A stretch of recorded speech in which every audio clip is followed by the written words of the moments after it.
Now, I'd like you to meet Des Gardner. Des has been described as living proof why you, if you're not, should be on the the organ donor list. Des, welcome to Channel M today.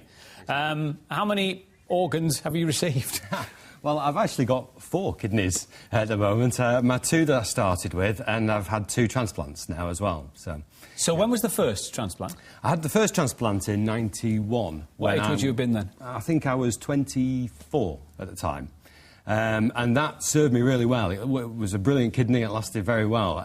But ultimately, a few years ago, I had to go back on dialysis, and then I was lucky enough to have a second transplant about 4.5, 5 years ago. So you, obviously, as are many people I've spoken to in your situation, are very grateful for the people who put their names down on this list. Oh, absolutely. I mean, being a recipient of a transplant is a very humbling thing. I mean, you've got to admire the courage of the people who took the decision to donate the kidneys, and the skill and care that you get from the hospital and from your family and friends as well. When you say those who've donated, I mean, clearly I'm on the donor register. I'm there, and people are happy to have any bits of me they should like. But my wife could change her mind. If the worst happened and, Caroline is grieving, somebody might say, Mrs Crane, could we take X, Y and Z? And she could say no, couldn't she? But they have to be brave and say yes.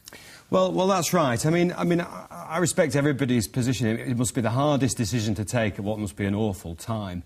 But yes, it's their decision. It's the next of kin of the donors who make the decision. And so, for people who want to donate, would encourage them to speak to their families, let them know what their wishes are, and it might just make that decision a little bit easier. Are you a solicitor?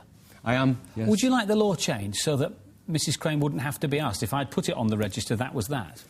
I think that's a difficult question. I'll give you a slightly solicitor's answer in the sense that, obviously, as a transplant recipient, I can see the benefit you get from a transplant. And I think people should have the right to decide whether that's an opt-in or an opt-out.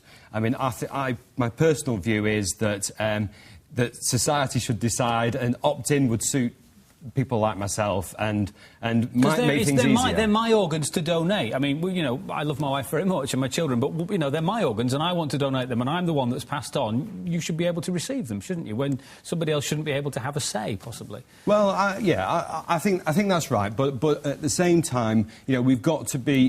It's a difficult decision for people to take, and people have to have that right. And I think if people and society was comfortable with an opt-out situation, then I'm sure that would be a better state of affairs, but it's for other people rather than me to decide, perhaps. You are looking, though, if you don't mind me saying, so very fit and healthy, and apparently you're going to run the London Marathon. Well, I am fantastically well, and yes, perhaps foolishly, I have volunteered to run the London Marathon for a local Manchester kidney charity called Kidneys for Life. And are you going to run, or are you going to stroll, do you suspect? No, I am going to run. Perhaps not too fast, but I'm definitely going to run. I've done the Great Manchester Run a couple of times and the Great North Run earlier this year, so I can do it. I've just got to work hard now, I think, over the next few months. I would imagine all your family and friends are on the register, aren't they? Oh, absolutely. Well, it's very nice to have met you. If you are interested in donating your organs on the internet, if you just Google organ donation, you will find it. Nice to have met you.